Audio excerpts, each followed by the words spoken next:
Everyone. So this is going to be my follow-up video to the initial impressions and unboxing of the MF8 Master FTO.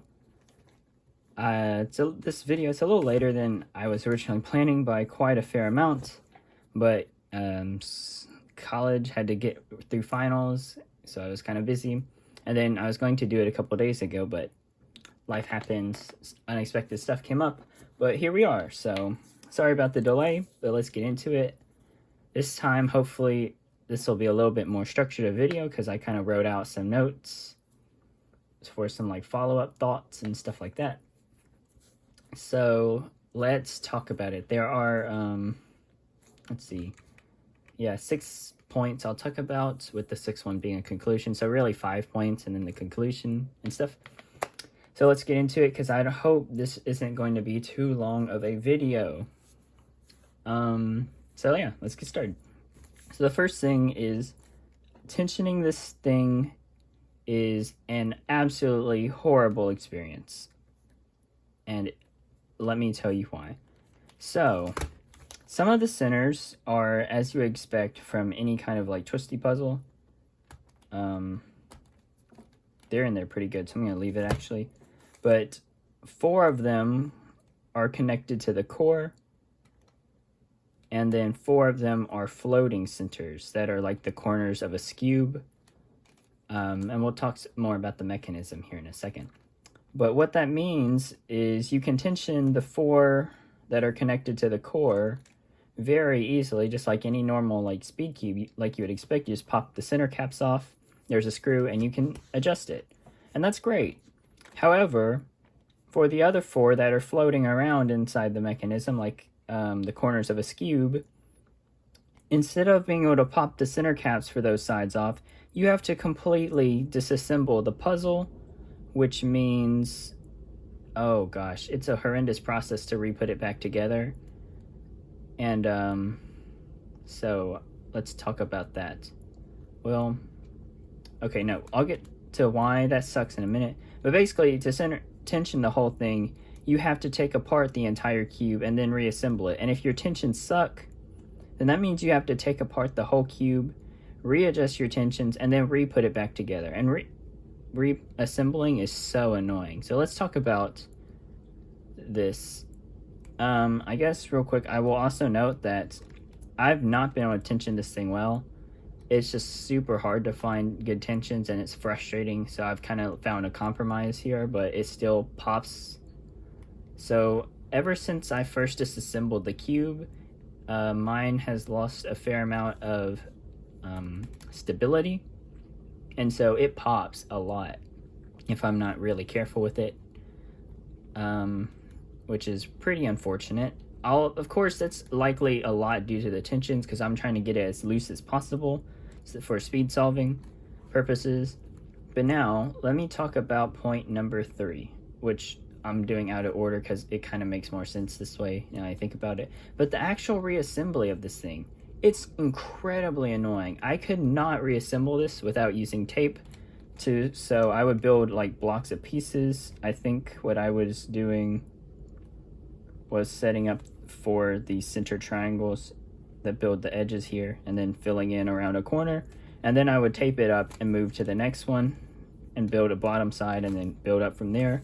But as I would go, I would have to tape the pieces together because they just would not stay together. Like even as you're building like the first step, you had to tape different like sides together. And so doing that is annoying. And then just the whole process of reassembling it takes about, I don't know, 30 minutes maybe. Maybe even 45 if like you mess up and it comes apart. It's pretty annoying. Maybe that's an over-exaggeration. I never really timed it, but all I know is it takes a really long time, and you need tape to hold this thing together while you put it together, which is pretty annoying. Now, I was kind of hesitant to put tape over all the stickers and stuff. I was worried they might peel, but fortunately, the stickers on this puzzle they are using are actually really high quality. You can see on this orange side, maybe there's a couple of air bubbles. Yeah, you can see it there. And you can see like the placement's not super great on all of them, but it's okay. It's definitely acceptable. But yeah, the stickers are high quality, and as far as I can tell, it's the same like vinyl that the Cubicle and SpeedQ Shop and all those places are using. And I am able to like color match the shades using the Cubicle stickers, which on like, this is just a landline, but you can color match the stickers exactly, so that further supports this. And some other good news is I did a test fit of an FTO set from the Cubicle, and they fit each of the pieces, corners, center pieces, wings, and triangles. All of those are covered perfectly by the FTO sets from this Cubicle. It's obviously, I mean perfectly, like they completely cover the sides. And I tested it and I didn't have hang off with one sticker. Like I used the same sticker and put it on lightly and then peeled it off, put it on the next piece and so on. And it covered each of the pieces really well. Now obviously there's going to be some variance in the sticker size potentially, so you may have to trim down a couple stickers here and there, but overall you should be able to buy 2 sets of FTO stickers and place them on the pieces and re-sticker the whole thing, as long as you're okay with a full fitting, or stickers that have a full fitting look. So if you want to change the color scheme on this to your preferred color scheme, that would definitely be a pretty easy way to do it. And so now let's move on to the next point real quick, and that is the mechanism. So between the initial impressions video and this video, you can tell I obviously did take apart the entire cube so I could check out the mechanism. And I'm not an expert, but Ben, I hope you know who Ben is. He's the father of modern FTO speed solving. He was very interested in checking out, so I obviously went through and documented it for him. And so he said that the puzzle has an incredibly solid mechanism and that MF8 designed this puzzle well. So that is great to hear, aside from the floating centers not being tensioned from the top. So yeah. So that probably is in part due to, again, reinforces the idea that some of these issues is due to my tension, so keep that in mind throughout. But also the tolerances of this puzzle. There is a fair amount of like play or jiggle room around the corners and the triangles that surround them. And this can cause speed solving issues later, but here is an example. You can see that there's quite a bit of like play or wiggle room around some of the corners. And so that's not ideal because it affects the turning. And speaking of turning, let's talk about it. So overall, turning is smooth, but it's crunchy and crisp as well, if that makes sense. Like it's a nice turn, but it has like a crunchy or kind of crispy feeling. I suspect that's due to a little bit of the puzzle having wiggle room, as well as some of the internals being hollowed out. While some of them are flat pieces, and so just passing over those empty cavities probably gives that weird feeling, or that crunchy or crispier feeling, which is not a big deal. It's just something you should note. Also, the inner layers, while they're still of course going to be slower than the outer layers like you might expect, they have sped up quite a fair amount compared to when they were, or what they were out of the box, which is good.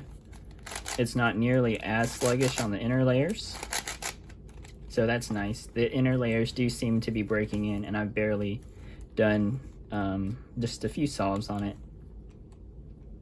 Let's see. Yeah, I talked about so yeah, like I said with the corner play, you can see here I'm able to move this over to the side quite a bit, and this causes problems with finger tricks. And so sometimes you might be able to do it all the way, but here you can see this, just in this turn, the wiggle room it has, this piece shoved forward and locked up the turn, and so if I forced it, it would probably cause the puzzle to explode. In other cases, pressing down may cause it to slide, or trying to do like this U-turn move might cause the piece to slide down and catch on the center and get locked up like that. And other times it goes through, so it gives a lot of risk of popping, as well as some inconsistency to turning, using finger tricks. So in general, I found that it's probably for safety reasons, as far as avoiding pops, it's probably best to avoid doing finger tricks and instead do more of a wrist turn. However, that being said, if you're careful, you can, oh gosh, get away with doing some finger tricks, but you kind of have to assist them along the way using other fingers at times. So keep that in mind for like speed solving purposes. Finger tricks are kind of a, it depends on your tensions kind of thing. If you're willing to risk pops, you can probably get away with it.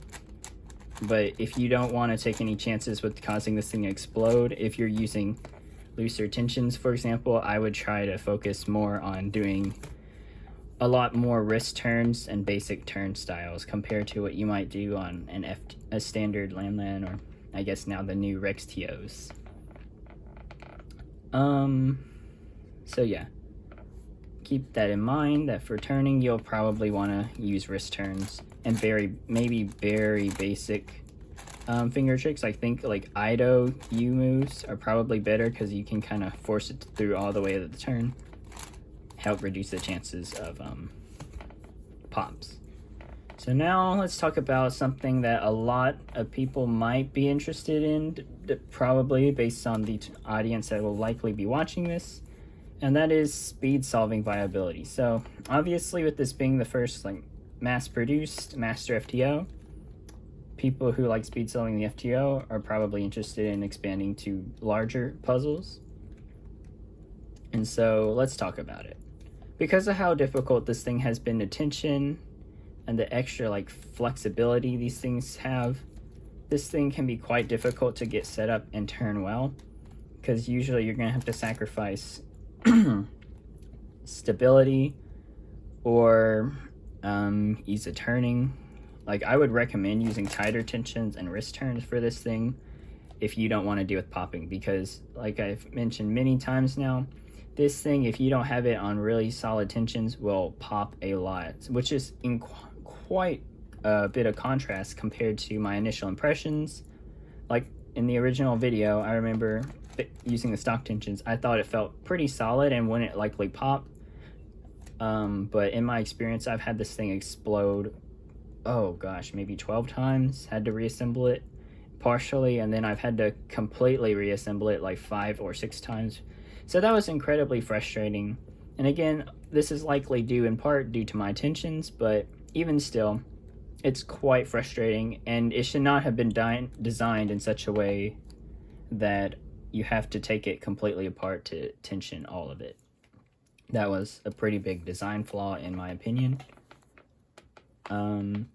So overall, I would say you can definitely like speed solve this thing. It's just, you know, there are caveats with the frustration and the time you're gonna have to sink into trying to find tensions, because that will be an incredibly time consuming and frustrating process, and it's going to be a balancing act between stability and ease of turning.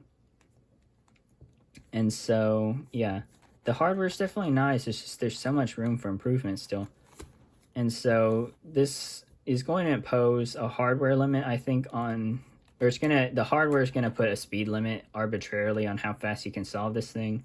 So I would kind of lean towards suspecting that you can get faster times on a virtual simulation potentially compared to this, just because now maybe I'll find some god tier tensions later on, and it'll be great for speed solving. But as things stand, how hard it is to get tensioned, I will say speed solve this at your own risk because of how obnoxious it is to get tensioned, and it explodes. So that's the main issue I see with speed solving this thing. So as long as you know like how difficult and frustrating setting up the tensions are, and that it tends to explode on these looser tensions, I think you can go into speed solving with it, I guess, if you want to try it. But I think it's kind of a frustrating thing at the moment. So I guess I'll wrap up this video with a little bit of a conclusion. So in conclusion, for like anyone who's just like generally into like casual puzzle solving or adding to their collection, I think this is an absolutely fantastic puzzle, and I have no issues recommending it just for like collecting and just casual solves. But for speed solving, I'm a little bit torn on it. Like, I don't think I would say I can recommend this for speed solving just because of the tensioning issue and the exploding issue. But if you try it, like, I think the hardware itself, if you ignore the tensioning and potential explosions issue, I think the turning is nice enough and that it feels good. And the mechanism is solid. So I think if you want to do speed solving, you can do it. Just know what you're getting into, basically. Because if you're on stock tensions, you'll probably be okay. But at looser tensions, it pops a lot. So know that and do it at your own risk. And if you look out on good factory tensions, I would recommend you leave them alone. So overall, yeah, I can recommend it still. I don't think it's a bad buy for anyone who already bought it. But if you bought it with the purpose or for the sole intent of speed solving it, be very careful with your tensions, or you might end up a very frustrated solver. So I hope this video was helpful, kind of give you a little bit more, or help set your expectations before you get it if you haven't got yours already. And maybe you can learn from my mistakes of having to deal with this thing exploding multiple times. So yeah, hope this helped, and yeah, thanks for watching.